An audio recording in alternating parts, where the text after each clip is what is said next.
OLT audio lingual method क्या होता है ये? ग्रामर ट्रांसलेशन मेथड का यूज़ कब करते हैं? डायरेक्ट मेथड की क्या क्या लिमिटेशंस होती हैं?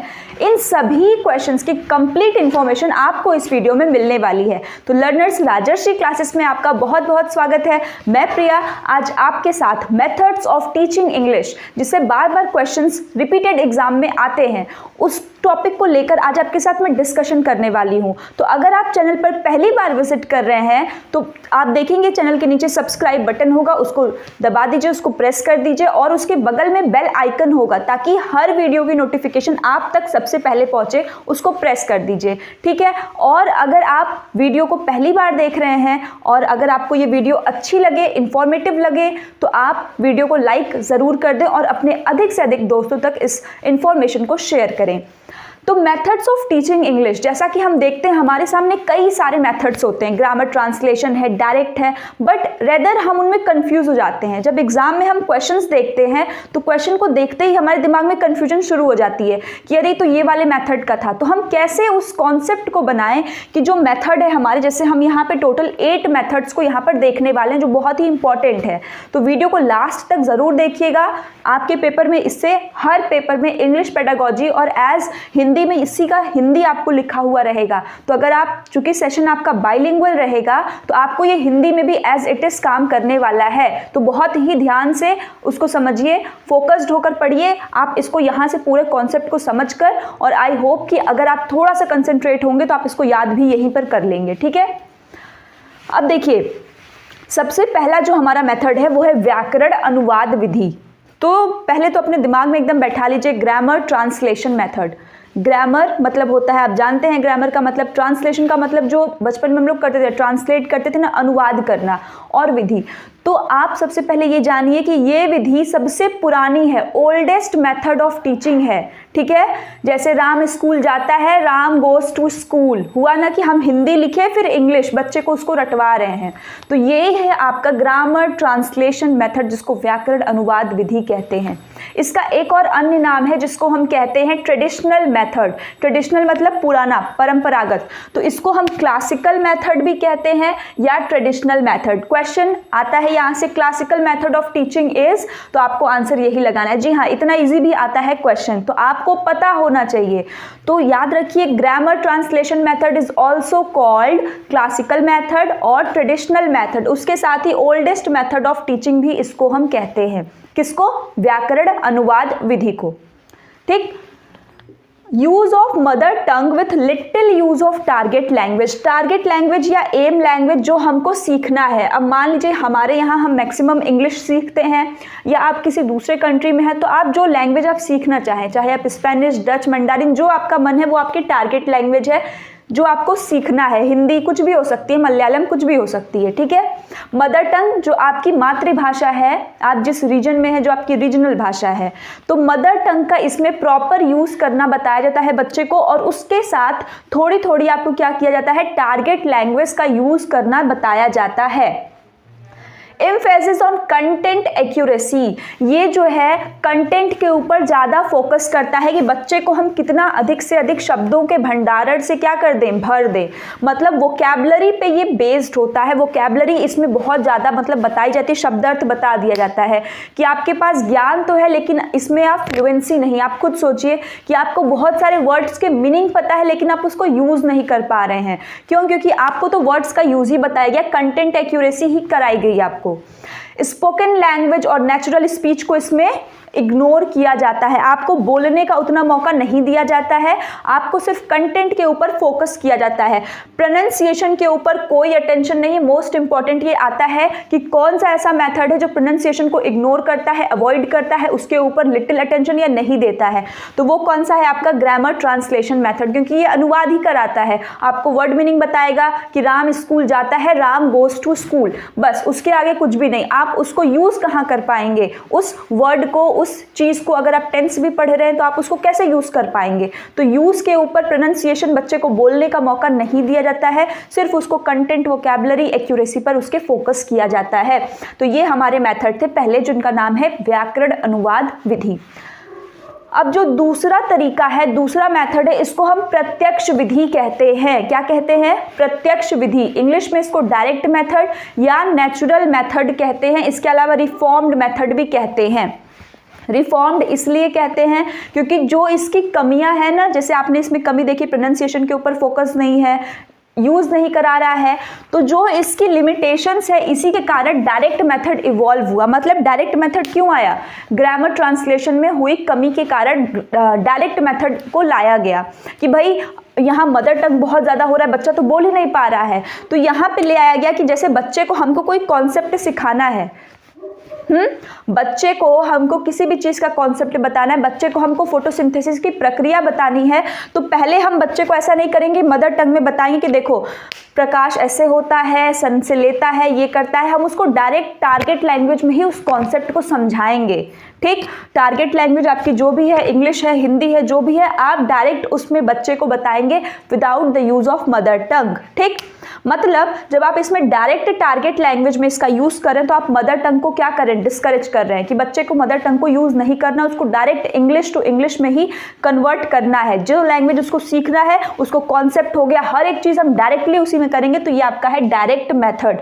रिफॉर्म्ड मेथड या नेचुरल मेथड भी इसको कहते हैं। अब ये देखिए, इसमें ज्यादा अटेंशन किस पे दी जाती है? डायरेक्ट आप ये क्वेश्चन तो कर लेंगे, बट क्वेश्चन अब यहां से भी आता है कि लिसनिंग और स्पीकिंग पे कौन सा मेथड अधिक फोकस करता है, कौन सा मेथड अधिक अटेंशन देता है? तो एल और एस पे कौन देता है? आपका डायरेक्ट मेथड। तो लिसनिंग और स्पीकिंग अगर आप ऐसे नहीं याद कर पा रहे हैं तो आपको पता है, मैंने आपको लैंग्वेज स्किल्स वाली वीडियो कराई हुई है, उसमें मैंने बताया है। अगर आपने नहीं देखी है तो आप पहले चैनल के प्लेलिस्ट से जाकर रिसेंटली एडेड वीडियोस में जाइए और मैराथन सीरीज में जाइए, उसमें लैंग्वेज स्किल्स वाली देखिए। तो इसको हम प्राइमरी स्किल्स भी कहते हैं। क्या कहते हैं?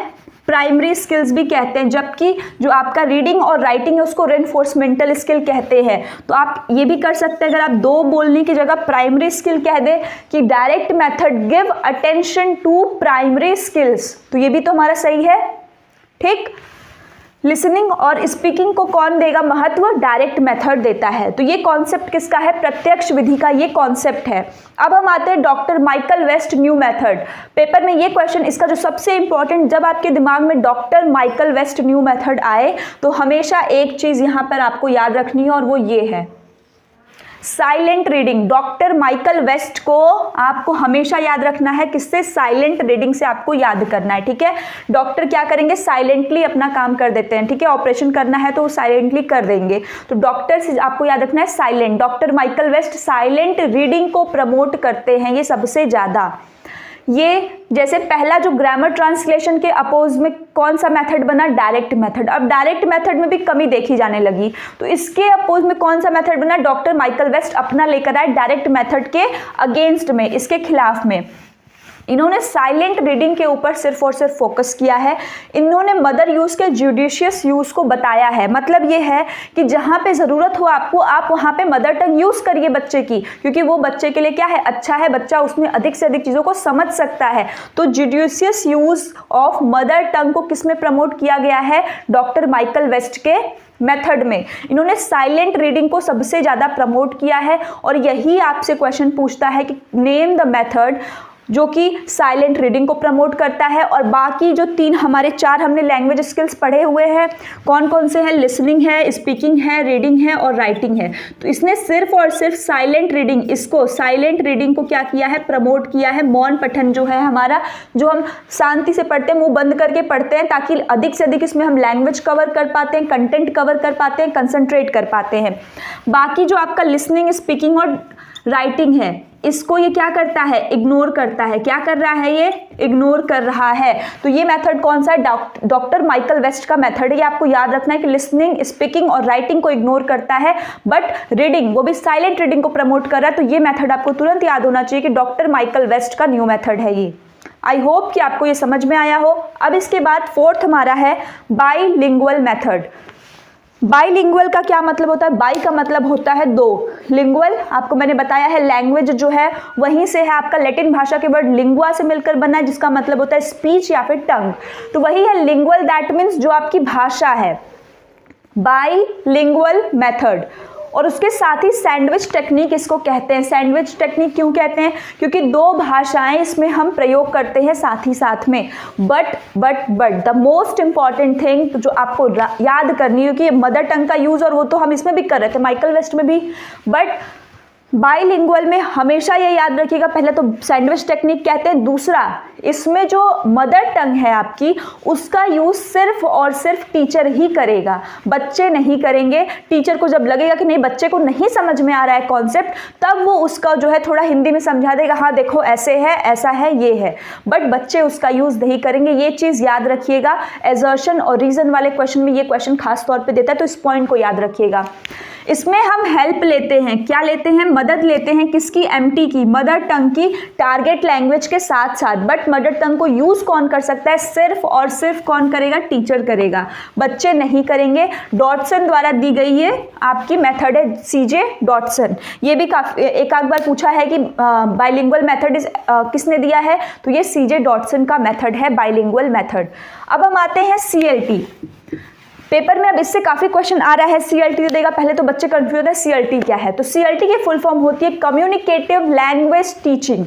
तो कम्युनिकेटिव आपको पता है कि संप्रेषणात्मक, ठीक, हिंदी भी इसका यही है, संप्रेषणात्मक और भाषा और शिक्षण, ठीक। तो जो ये संप्रेषणात्मक भाषा शिक्षण है, जो कम्युनिकेटिव लैंग्वेज टीचिंग है, सीएलटी, ये पहली चीज तो चाइल्ड सेंटर्ड है। तो आपको याद रखना है, कम्युनिकेटिव है तो चाइल्ड सेंटर्ड, सी याद रखना है, और कॉन्टेक्चुअली एप्रोप्रिएट, ट्रिपल सी आपको याद रहेगा, सी सारा है। तो कम्युनिकेशन एक अच्छी चीज होती है, तो इसीलिए ये क्या है, पहला तो चाइल्ड सेंटर्ड की बच्चे के ऊपर हम फोकस होकर ध्यान दे रहे हैं। दूसरी चीज क्या है कि कॉन्टेक्स्ट में बात कर रहता है बच्चा, तो आपको पता है कि ग्रामर का यूज करना है, तो कॉन्टेक्स्ट उसके लिए कितना जरूरी है। और कॉन्टेक्चुअली बच्चा अगर किसी चीज को उसको खड़े होकर बोलना, वो बोल ले रहा है, तो इससे अच्छी चीज क्या होगी? तो contextually appropriate socially acceptable method है, कौन सा? सीएलटी। ये स्टूडेंट की प्रोफिशिएंसी के ऊपर फोकस करता है, बच्चे की पारंगता के ऊपर, निपुणता के ऊपर ये फोकस करता है कि बच्चे ने कितना सीखा, वो कितना बोल पा रहा है, कितना खुद को एक्सप्रेस कर पा रहा है, ठीक। स्ट्रक्चरल टीचिंग को रिप्लेस करता है, ये क्वेश्चन आया हुआ है, CLT replaced fill in the blanks. तो किसको? स्ट्रक्चरल टीचिंग को। स्ट्रक्चरल टीचिंग जिसमें हम स्ट्रक्चर के ऊपर ध्यान देते हैं, रूल्स के ऊपर ध्यान देते हैं, तो इसको रिमूव करने वाला मेथड का नाम है CLT, communicative language teaching. I hope कि आपको सीएलटी का कॉन्सेप्ट समझ में आया हो। एक बार और इसको रिवाइज करिए, सीएलटी क्या है। अगर आपको वीडियो अच्छा लग रहा हो तो वीडियो को लाइक जरूर कर दे, अगर अभी तक आपने नहीं किया है तो सीएलटी क्या है आपका? सबसे पहला ये चाइल्ड सेंटर्ड है, कॉन्टेक्चुअली एप्रोप्रिएट है, सोशली एक्सेप्टेबल मेथड है ये, और उसके बाद जो है इसमें स्टूडेंट की प्रोफिशिएंसी को बेस किया जाता है, ध्यान दिया जाता है, फोकस, और इसने स्ट्रक्चरल मेथड ऑफ टीचिंग को रिप्लेस किया है। अब इसके बाद हम आते हैं एसएलटी। एसएलटी क्या है? Situational learning teaching, language teaching, ठीक है। सिचुएशनल लैंग्वेज टीचिंग जो कि आपका क्या है? स्थिति के अनुसार, सिचुएशन होता है ना, परिस्थितियों के अनुसार, तो वही है आपका कि इसमें क्या है कि हम कुछ शब्दों का प्रयोग कुछ स्पेसिफिक जगह ही करते हैं, कुछ शब्दों का प्रयोग कुछ स्पेसिफिक स्थानों पर करते हैं, तो वही आपका सिचुएशनल लैंग्वेज टीचिंग है।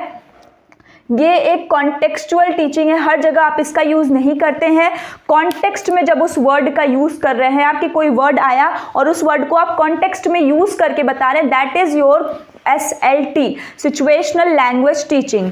अब आते हैं ऑडियो लिंगुअल मेथड। यहां से भी क्वेश्चन आया है, ऑडियो लिंगुअल मेथड अनदर नाम क्या है इसका? Army method. सो ए से ऑडियो, ए से आप आर्मी भी याद रख सकते हैं। हैबिट फॉर्मेशन के लिए आर्मी मेथड क्यों नाम है?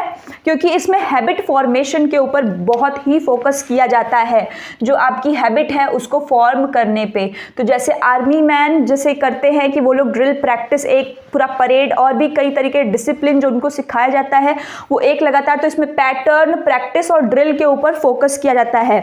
तो लर्नर्स देखिए, जब हम लोग टैग वर्ड्स को पढ़ते हैं तो हम काफ़ी बार ड्रिल प्रैक्टिस सुनते हैं, सीडीपी वाले पोर्शन में, ईवीएस वाले पोर्शन में, वो हमारे निगेटिव टैग वर्ड्स का काम करता है, राइट। बट जब आप इंग्लिश पेडागोजी या हिंदी में आते हैं तो यही ड्रिल आपको पॉजिटिव में देखने को मिलता है। तो मैंने निगेटिव टैग वर्ड्स के ऊपर भी एक वीडियो किया हुआ है, ऑडियो में है, और उसमें मैंने ये चीज़ को एक्सप्लेन किया है कि कभी भी आप जितने भी टैग वर्ड्स पढ़ते हैं, हमेशा एक चीज़ याद रखिए कि वो हमेशा कॉन्टेक्स्ट में यूज होते हैं, संदर्भ में। आपसे प्रश्न में क्या पूछा, क्योंकि सारा खेल प्रश्न का होता है। एक जो सिचुएशन के अकॉर्डिंग जो जहाँ पे फिट बैठे, अगर एक केस में आपसे वो निगेटिव है तो दूसरे में हो सकता है कि वो पॉजिटिव हो, इसलिए अपने दिमाग का यूज़ करिए और टैग वर्ड्स को आप ऐसे ही पहचान लेंगे। तो आर्मी मेथड का दूसरा नाम क्या है? Audio lingual method. ए से याद रखिए, ऑडियो लिंगुअल मेथड, हिंदी में इसको क्या कहते हैं? श्रव्य भाषावाद।